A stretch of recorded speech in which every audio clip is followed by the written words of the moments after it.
All right. All right. Welcome back to our next mashup in this end of 2021 series. And this week's mashup is all about fasting.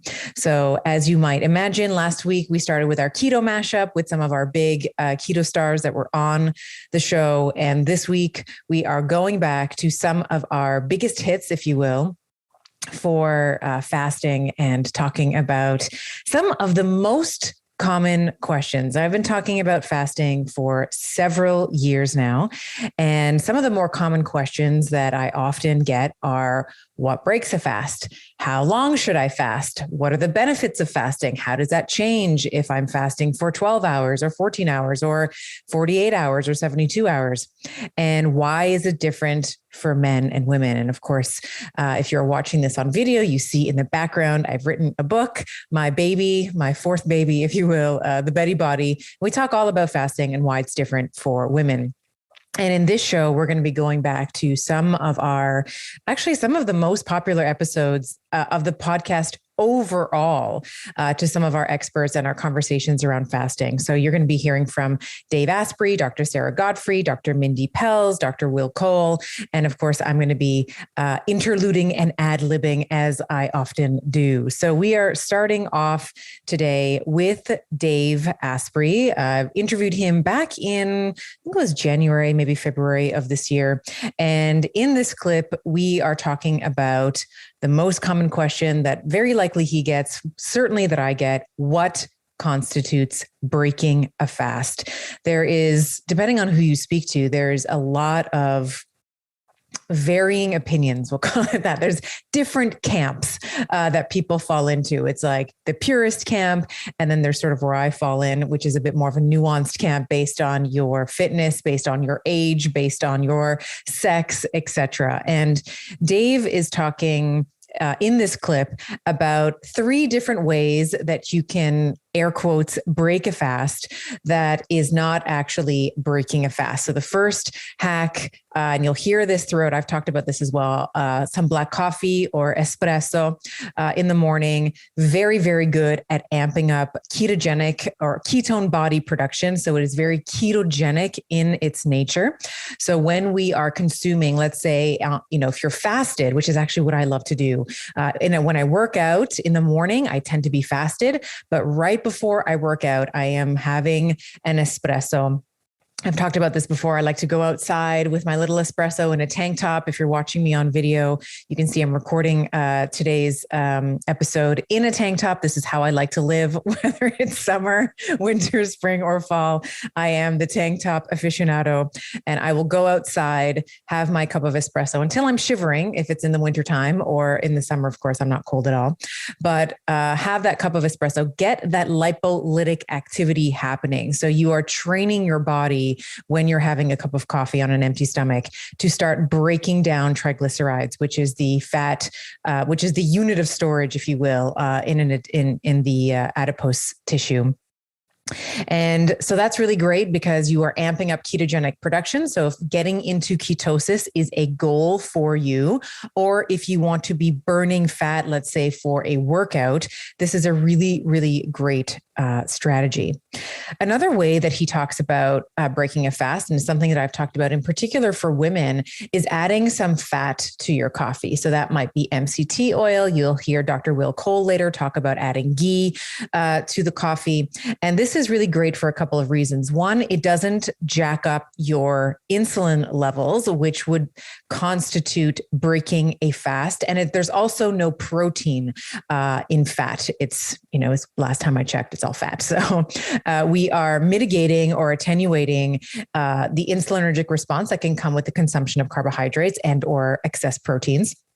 And then when you're not having proteins, of course, you are still pulling back growth pathways like mTOR. So your body can still maintain autophagy although it will be to a lesser extent than if you were to just have black coffee. And so Dave masterfully goes on to talk about why we don't want to be shaming and blaming and guilting ourselves if we've had fat. Sometimes, like ladies, we need it. We are much more exquisitely sensitive to caloric restriction, and we can cause a whole host of hormonal derangement. And so talks about, his, company is called Bulletproof. So obviously plug in the Bulletproof brand, talks a little bit about that. And then talks about, and then the last one is talking about prebiotic fiber. And didn't want to correct Dave on this, but I have been blogging about resistant starches for many years. But maybe I'm just not important enough in his world for him to know. But, he makes the claim that no one has ever blogged about prebiotics, which are resistant starches, but then goes on to talk about how resistant starches are actually wonderful for gut healing, wonderful for healing intestinal permeability, and helping with things like sleep. And of course, for women, particularly in perimenopause, we know this to be true, right? We know that sometimes women, we wake up and we're like, God damn it, I can't sleep anymore. So resistant starch supplementation, or prebiotics is another way of saying resistant starches. Prebiotics are a way to do that. So without further delay, please enjoy this clip from the one and only Dave Asprey on what constitutes breaking a fast. How do we make fasting easy, or at least more palatable, if we want to say it that way? There's 3 fasting hacks that I outline in Fast This Way. And some of the hair shirt fasters out there who say, well, the mice only had water, therefore humans can only have water. I'm like, well, mice aren't that smart and they don't have espresso machines. So we don't have to do what the mice did, because the mice also didn't have a job. They don't have Zoom. They don't have 2 kids hanging off each arm while they're trying to juggle their life. So it's ridiculous to mimic that because that's all we know works because we saw it in a study. No, I got 1 million plus people who've done bulletproof stuff with intermittent fasting. It works. And we could argue about why it works. There's very clear evidence that you can eat some things during a fast and maintain autophagy, which is one of the magic powers of fasting. It means self-eating. And this is when your cells go in and clean up cellular junk, or even cells that need to be cleaned up themselves. And when you get your body to do this, magic happens, and you can have something besides water and make it happen. So our job is to say, how do I get the benefits of autophagy and the metabolic and cognitive benefits, energetic benefits of fasting while feeling the least amount of hunger and suffering and distraction possible? That's what we do during the week. And when we want to go deep on ourselves and our personal development work, we do something different. So here's the 3 hacks. First one, black coffee. And the reason black coffee works is because coffee is next to God. Okay, just kidding. It's because the amount of caffeine in 2 small cups of coffee doubles ketone production. And ketones go up. Even if you only intermittent fast 3 times a week, Monday, Wednesday, Friday, they will go up day over day over day, even if you have carbs on the days when you're not doing intermittent fasting. And when ketones go up, it turns down ghrelin, which is a hunger hormone, and it turns up CCK, which is the Calvin Klein hormone, also known as the satiety hormone. Oh, I'm taking that. I love that. Cholecystokinin. It took me like 2 years to remember how to say that right. But yeah, that's one that makes you feel full. So if a cup of coffee actually makes you feel a bit more full, a bit less hungry, that was kind of a win. The next hack, like the next level up from there, is one I'm well known for. It's bulletproof coffee. People say, but Dave, there's calories in bulletproof coffee. How could you do this? And well, here's how. Bulletproof coffee is black coffee, well-tested, grass-fed butter. You can go for anywhere from half a teaspoon or a teaspoon up to a couple tablespoons if you need that to get through the day. And C8 MCT oil. The bulletproof brand is brain octane oil, and I made MCT oil famous. And what this combination of things does is really incredible for hunger. When you blend the butter into the coffee, it changes the structure of the water. And your body, when you normally drink a glass of water, it puts the water near your cell membranes and it heats it up, which makes the water change its level of viscosity or thickness. And that's what allows you to fold proteins and make ATP. When you blend a tiny bit of butter in coffee, according to new research at the University of Washington, it changes the structure of the water. You drink it and you can immediately use that water to burn fat, to burn carbs, to make your metabolism work better. It's why the Tibetans drink yak butter tea, which is the spiritual godfather of bulletproof coffee. So The MCT oil that's in there, it quadruples ketone production compared to normal street grade MCT oil or coconut oil. So now all of a sudden, like, wait a minute, I did this in the morning. I got maybe 50 calories, maybe 150 calories, depends on how much of that stuff you put in there. Therefore, I broke my fast, except you had no protein. And we know if you don't eat any protein or amino acids, your autophagy stays on and your insulin levels did not rise at all. In a study of 300 different breakfasts, looking at insulin response, the number one breakfast, if you want to call it breakfast, was bulletproof coffee because it doesn't change insulin at all for people. So now what you've done is you've given your body energy. You've told your body, you know what? You live in a world where there's enough energy, but there's no protein right now and there's no carbohydrate right now. So you got to go in and do autophagy. And you've got to regulate your metabolism and you can only burn fat. And telling your body you burn fat or nothing, guess what it gets better at doing? It gets better at burning fat. But that morning you have the focus and power and energy of someone who's done a fasting in a cave for 2 days. After you get through the second day of hunger, the third day you feel amazing. Well, you just did that the first morning. And then the third fasting hack that is missing from the entire world of fasting and altogether, no one's written about this yet, no one's even blogged about it, is prebiotic fiber. And this is not Metamucil. It's not the thick fiber. This is fiber that dissolves in water or coffee or tea. It has carbohydrates that cannot be digested by your body. It goes in and it feeds your good gut bacteria. It is shown to make you live longer. It absorbs toxins. And when you put this in, I prefer it in coffee because it dissolves a little bit better, but it has no flavor. Like you can put it in almost anything. You do this and it suppresses hunger and it makes you live longer. And no insulin rise. It actually gets turned into short chain fatty acids that become ketones. And you're saying, wait, but I had something besides water. That wasn't fasting. No, fasting means to go without. And you can fast from carbs. It's called keto. You can fast from junk food. It's called eating healthier. You can fast from alcohol. It's called abstinence. You can fast from sex. It's another form of abstinence. You can fast from all sorts of things. You can fast from hate, which is later in the book, I talk about that. So it's just choosing to go without something that you think you need.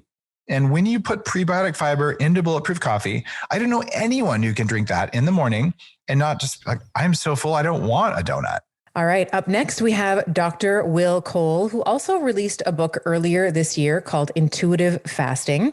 And in this clip, he is talking about, again, what constitutes breaking a fast. And I chose both Dave and Will right beside each other because they essentially say the same thing. So they sort of have this gradient stepwise paradigm in terms of how we can consume foods without breaking a fast. So he first talks, of course, about black coffee and how that's ketogenic in nature. And he relates it back to his program, which is sort of cycling through days or weeks rather, where you're doing longer fasts and shorter fasts. Talks about adding ghee to the coffee as a next step and cites almost the exact same physiological benefits that Dave does in terms of not impacting insulin, not driving up mTOR because you're not consuming any protein. And of course, for a woman who's in her, any really stage of life, but particularly in those perimenopausal years, who feels like she needs a little bit of extra calories. And this will, oscillate from week to week, depending on where she is in her cycle. Adding in some fat can really help stabilize cut off ghrelin, which is the hunger hormone secreted from the stomach, goes up to the appetite regulation centers in the brain and wants you to eat. So having some fat in your coffee does not break your fast, according to myself, Dave Asprey, Dr. Will Cole, particularly for women, right? And of course, this is where some of the purists, some of the fasting Puritans will say, no, absolutely, it's calories, it breaks a fast, and calories in and calories out is the only thing that matters. And of course, we know that that's not necessarily true as it relates to women and when we're trying to heal hormonal dysregulation or not cause, maybe it's not even about healing hormonal dysregulation. It's about not causing any more hormonal dysregulation or no more hormonal problems, right? So adding some fat to your coffee is a wonderful way for you to stay satiated. And of course, when you are producing ketone bodies as a woman, this is a really wonderful way for you to get that clarity of thought, that focus and that productivity. One of the things I know just from my training in functional neurology is we are about the most we have the most cognitive capacity somewhere between an hour to 3 hours after waking. So the mean there would be about 2 hours after waking. So if you're able to move your body and get some sunlight in the morning, and then, you're also facilitating the production of ketone bodies in doing so. So maybe you've had your cup of coffee, fasted, pre-workout, you move your body, and now you are in a deeper state of ketosis potentially than when you first started off. And then you kind of get to your work. Now those ketone bodies that are going to be a substrate for that's going to be a substrate for energetic production in the brain is going to augment your focus, your clarity of thought, your strategic thinking, your planning for the future, all of the things that are actually very important tasks of the prefrontal cortex, which is the area of the brain that is literally right behind the forehead, and it's involved in other things like inhibiting lower brain centers. So having some fat in your coffee, having some, augmenting and increasing ketone production, whether it's just through black coffee or some fat in your coffee, is a really great idea. And hopefully this puts the nail in the coffin around this does not break your fast. So without further delay, enjoy Dr. Will Cole. So it's a gradient, right? It's a spectrum too. It's not all or nothing. You're never going to get it agreed upon, the line's never going to be agreed upon within the fasting community. Yeah, but the party lines are divided. Yes, yes, exactly. So in my opinion, err on the side of if you have nothing with calories in it, or that is going to stimulate digestion. That's what I would say. So think water, tea, coffee with nothing in it. Most people agree on that. Some people will say coffee could raise cortisol levels. And I'm not worried about that because fasting increases cortisol levels. That's part of the hormesis. That's not a bad thing. Right. Coffee can increase lipolysis and fat burning, and it has many other types of catechins and polyphenols and things like that. Same with tea. So I don't really give much credence on that unless someone's sensitive to caffeine. If someone's like a slow metabolizer of caffeine, if caffeine makes you anxious or heart palpitations, then don't have that. That's not good whether you're fasting or not fasting. But the average person that tolerates good quality organic coffee or organic tea, something without calories, I would say that's a great fasting tool. The next step in are things that mimic fasting. So adding in the ghee or the MCT oil, where you're getting some extra fuel, you're getting some calories, but it's not going to impact insulin. It's going to impact digestion negligibly if you're using just a small amount of it and you're only having 1 or 2 cups of it. And it doesn't have protein, so it's not going to impact mTOR, which is that one pathway that you want to keep a bit lower during your fast, because that has to do with a lot of the longevity, the anti-disease, the autophagy benefits, the cellular recycling benefits of fasting. So that's going to be, to me, where the line is. And then once you start going into like adding in things with a little bit of protein, whether that's like a collagen powder or even like almond milk that has a small amount of protein in it, it's not that it's going to cancel out your fast, because calorically you're not having that much. So it's still going to be fasting mimicking, but at that point you're going to be impacting digestion a little bit more, and the protein, the pathway of mTOR is a little bit more sensitive to those proteins. So for me, if someone's trying to intermittent fast and get all the benefits, I would want to err on the side of let's keep mTOR lower. Let's be as light on digestion as we can, and let's give the gut as big of a break as we can. So I would stick to just the healthy fats because you're only having a tablespoon or so in them, or have no calories at all, and just stick with water, tea, coffee, and electrolytes, obviously, which is basically you can add those to anything. But mainly, most people are adding it to water because the electrolytes like magnesium, sodium, potassium, chloride are going to be excreted out of the body during this metabolic building of becoming more metabolically flexible. So you want to make sure you're well hydrated with electrolytes, especially at the beginning of fasting or for those longer fasts. Right. And as you said, it's an oscillating scale. So if you have some, MCT oil or some collagen or something in your coffee, that doesn't mean you failed. It just means that the effects are just going to be a little lighter than what you might have otherwise had with an herbal tea or a black coffee. Yeah, exactly. And maybe you would lean on the MCT oil and the ghee on the almost OMAD week, but you probably won't need to do it as much on the lighter weeks. So it's not something that you always have to depend on, but it's a tool within the toolbox if you want to explore with it. Next up, we have Dr. Sara Gottfried, one of my favorite podcast interviews, maybe of the year, maybe because she's so beautifully articulate, well-researched, and has a lot of similar theories and proposals to female health and well-being as I do. And it's such a joy to speak to women who are really making a difference in women's medicine. So Dr. Sara here is talking about 14 to 16-hour fasts and why those may be, in particular for women, why that may be a wonderful choice, and going beyond that on a consistent basis might not be the best decision. And you'll hear this from a couple of different experts in this mashup, that doing long fasts, so greater than 24-hour fasts all the time, can certainly be an issue for women. Now, it's of course,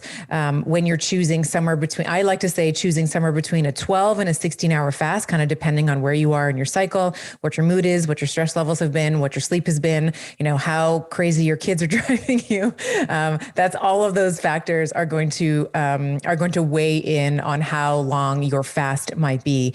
And Dr. Sara here is talking about why she has found in her clinical observation, in terms of her pattern recognition, what she sees in her patient populace, is the 14 to 16 hour fast for women working the best most of the time. The thing about fasting is, once again, men have an advantage. So when it comes to fasting, we know that it can be more stressful for women. So there's some data, for instance, looking at the effect of fasting on growth hormone. And it can raise growth hormone pretty high, especially if you do a 24-hour fast or longer. And what I find for most of my patients is that it's a little too stressful to fast for longer. Now, some of them do it under medical supervision, and I think that is totally reasonable. I'm a big fan of using a continuous glucose monitor if you want a more extended fast, which I would say is more than 16 to 18 hours. But for, if we just try to make a statement for people who don't want to do a lot of testing or wear a continuous glucose monitor, I would say that fasting for 14 to 16 hours is really what is proven to be the most safe. It's also been shown to be associated with a lower risk of breast cancer. It's what a lot of the longevity experts like Walter Longo recommend in terms of the total duration of metabolic rest, where you're not eating, of aiming for 14 to 16 hours. And here we have Dr. Mindy Pelz, another top-rated podcast in 2021 on Better. And here she is talking about the two different types of fasts. Again, reinforcing Dr. Sara Gottfried, my own position, and what we've been hearing, that women and men fast differently. So we are talking here about two different types of fast. She talks about the 16-8 fast, or the 16-hour fast, and some of the physiological benefits that happen with that, like growth hormone. Dr. Sara mentioned growth hormone as well. And then she talks about longer fasts and when we can be, and what are some of the physiological responses in the body to that. So she talks about 48-hour fasts and 72-hour fasts, and why, fasts like 48 hours are going to increase dopamine production, dopamine sensitivity at the dopaminergic receptor. And of course, how we can sort of revamp and reboot the immune system with longer fasts, which is, if there's been a through line in the past 20 months, 24 months, 2000 months, I don't know what year we're in anymore, but, if we think about the pandemic and the health, the health and well-being of both you and your family, obviously having a robust and intelligent and efficient immune system is the way to go. So she talks about white cell augmentation after 72-hour fasts here. So the first one is intermittent fasting. I think everybody should learn how to intermittent fast. It's 13 to 15 hours without food. And it starts to amplify growth hormone. And once growth hormone goes up, it starts to help with fat burning. It can help with, slowing the aging process down. It's a powerful hormone that you don't get after 30. I also think 13 to 15 hours starts to move you into that fat burning energy system and really gets you into that ketogenic energy place, and you get more ketones. But if you can continue on at 17 hours, you start to turn on a switch called autophagy. Now, this is like a dimmer switch. It's not like a light switch that you turn on. At 17 hours, it starts to amplify autophagy. And what autophagy is that the cells look around and they go, oh my gosh, there's no more food coming in. The blood sugar has been going down for several hours. We better become more efficient. And so it looks around and it's like, hey, endoplasmic reticulum, you are not doing your job well. Let me clean you up. Mitochondria, you're a little dysfunctional. Let's get you going a little bit better. There's some bacteria and some viruses in here. Let's kill them and push them out of the cells. Sometimes at 17 hours, the intelligence looks around and says, this cell's going to go rogue. This cell's going to become a cancer cell. I'm going to kill it. And it'll do something called apoptosis, where it'll kill the cell, which is amazing if it's a cancer cell. So all of that happens at 17. Now, if you continue and you don't eat, at 24 hours, your intestinal gut cells the stem cells will reboot. This was a study done out of MIT that showed that you get intestinal stem cells that start surging in your gut at 24 hours. So anybody with any kind of leaky gut or candida or parasites, this is a great fast for you. Then the times kind of continue on. At 36 hours, we see people start to really tap into more fat burning. At 48, we start to see that I'm about to do a whole series on YouTube on the 48-hour fast and what it does to dopamine. It actually creates new dopamine receptor sites, and it makes the old receptor sites for dopamine more sensitive. And all of that happens at 48. You also start to get more blood flow to your prefrontal cortex, which is the part of the brain that can make smart, logical decisions and kicks you out of your fight or flight brain. And so I feel like at 48, that's where we see dramatic brain changes. And then at 72 is the white blood cell study that Walter Longo did, reboots the whole immune system. Now, beyond that, we've got dry fasting, we have fast mimicking, we have some other little things that people can do. There's all different styles, but those are kind of the big chunk of what I see that works for people. And a lot of it is time dependent. And coming back to Dave, my conversation with Dave earlier this year on why fasting for women is different. And I really, really appreciate his approach here. One of the things that we find so often with women is this shame and blame and guilt spiral that we all get into.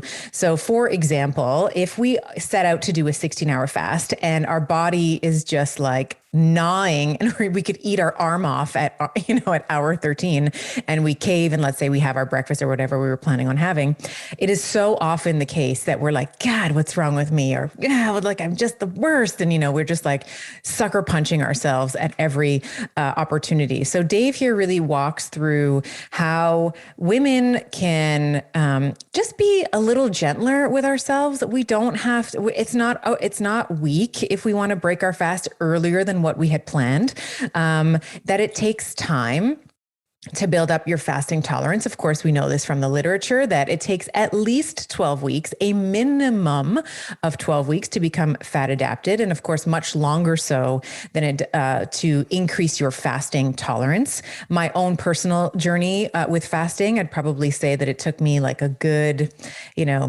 easily 16 to 18 months to be very proficient with longer fasts. And then, of course, the discovery that I don't really do well with longer fasts. Whole other story, but I don't really do well with anything over a 72-hour fast. And so I don't really recommend that anymore. I used to like to think that I was strong like bull and be able to really just do whatever the guys were doing. Like, oh, he's doing a 5-day fast, I'll do a 5-day fast. He's doing a 7-day fast, I'll do a 7-day fast. And it doesn't really work that way. Learn the hard way, but I share that with you because I want to shorten your learning curve. If you are looking to increase your fasting tolerance, just be gentle with yourself. Love yourself a little bit. Know that your ovaries are exquisitely sensitive to changes in caloric intake. So if you are fasting for a long period of time, your ovaries are going to freak out, and they're going to tell your brain, you know what? Maybe she's overwhelmed. Maybe we shouldn't ovulate this month. Maybe this is not a good time that if she were to fall pregnant, there's not enough food around here. And of course, that's irrespective of your desire. Whether or not you want to get pregnant. Different story. That's what your ovaries are working for every day. And that brain ovarian axis, your ovaries are going to send a signal to your brain to shut her down. And when I say her, I mean your menstrual cycle. So let's just be a little bit more forgiving with ourselves. Let's just be a little bit more loving. If you want to break your fast early, that's okay. You can do it.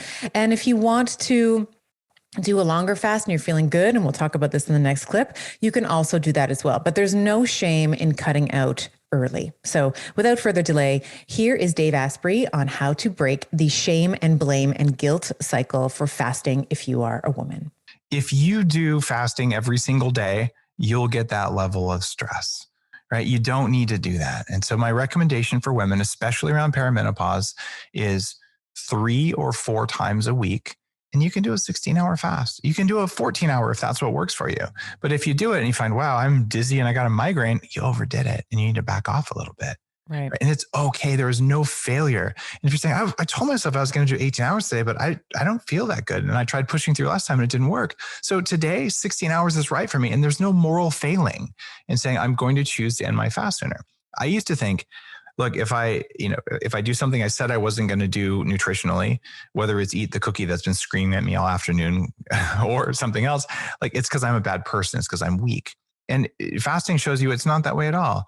It's that my body thought I was going to die if I didn't do it. And it lowered the energy I had until I ran out of willpower and then I ate. And what you do with the practice of intermittent fasting, but not every day, is you teach your body to make so much energy that you don't feel like you're going to die when there's no food, and that you have more than enough energy to maintain your willpower and to not even think about food. And it takes time. And that's why you start slowly as a woman and you say, oh, maybe I am going to work my way up to more regular fasting. But as soon as you see the warning signs, have breakfast. Just make it a good breakfast. Right. And it's okay. There's no shame in eating anything. And lastly, we come back to Dr. Mindy, who builds on Dave's comments around why fasting is different for women. And in this clip, she's referencing a conversation between Dr. Mark Hyman and Dave Asprey. So there was, I guess there was a podcast that they had done together, and I was getting tagged on Instagram, like hundreds of tags. Like, what do you think about this? What do you think about this? And in those tags, I would see both my name being tagged and Dr. Mindy's name being tagged. Like, Dr. Mindy says it this way and Dr. Stephanie says it this way. Like, what do you guys think? What do you guys think? What do you guys think? So you'll hear her reference that conversation that Dr. Hyman and Dave Asprey were having around fasting for women. And Mindy builds on it. So in the last clip, you heard Dave talking about sort of breaking the energetic cords around feeling really shameful and feeling really guilty.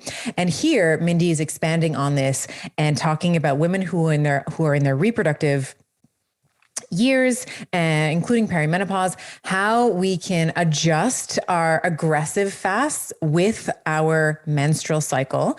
And I talk a lot about this in the Betty Body, where in the follicular phase, the first 2 weeks of your menstrual cycle, so that, let's call your menstrual cycle 29 or 30 days, the first half of that essentially, much more resilient to aggressive fasts. So if you're going to do something longer than a 16-hour fast, longer than a 24-hour fast, this is the time for you to do it, because we don't have progesterone in the mix.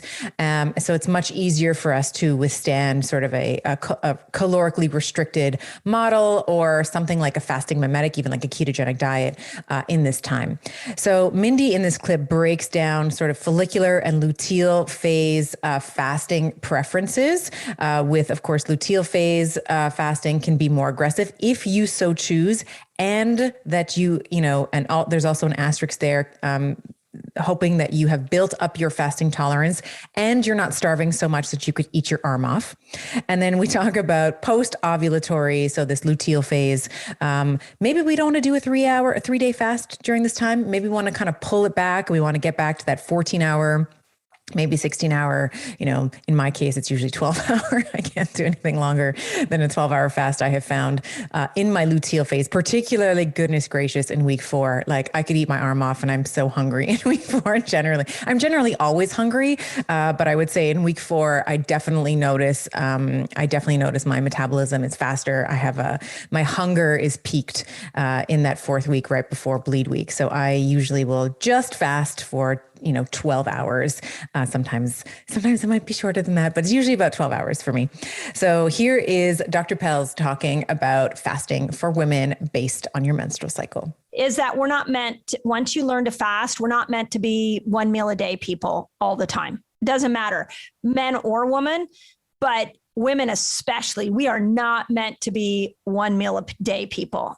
There are times during your cycle, and we'll talk about that in a moment, where that will be fine. And there's times during your cycle where that is not meant to be fine. Women, even more than men, are programmed for this metabolic switching. So that's the first thing. The second thing, and this was my beef that you and I talked about with the Mark Hyman podcast, is that we don't want to be left out of the conversation. I don't want to be told once I learn how to fast and I start dropping weight and my mental clarity goes up and I'm like feeling happier than ever. I don't want to be told, well, stop fasting. You should only fast a little bit. And that's what I feel like that conversation was. At least they were saying women need to do it different, but they were like, women need to not fast sometimes, and then they can go in and fast. Let's get more concrete than that. Let's give women better examples of that. If you have a cycle, day 1 to about day 10, day 11, that's really the time you can do any fast you want. If you want to go on a 3-day water fast, which I encourage you to try at some point, if that's your jam, do it at that point. It's phenomenal. As you move into ovulation, into day 11, day 12, everybody's ovulating at different times. Your hormones are at their peak. I personally don't think, a 13 to 15 hour fast is fine, but I wouldn't throw a 3-day water fast in there. I wouldn't throw a 48-hour fast. I would stick to something 15 hours-ish around in there during that time period.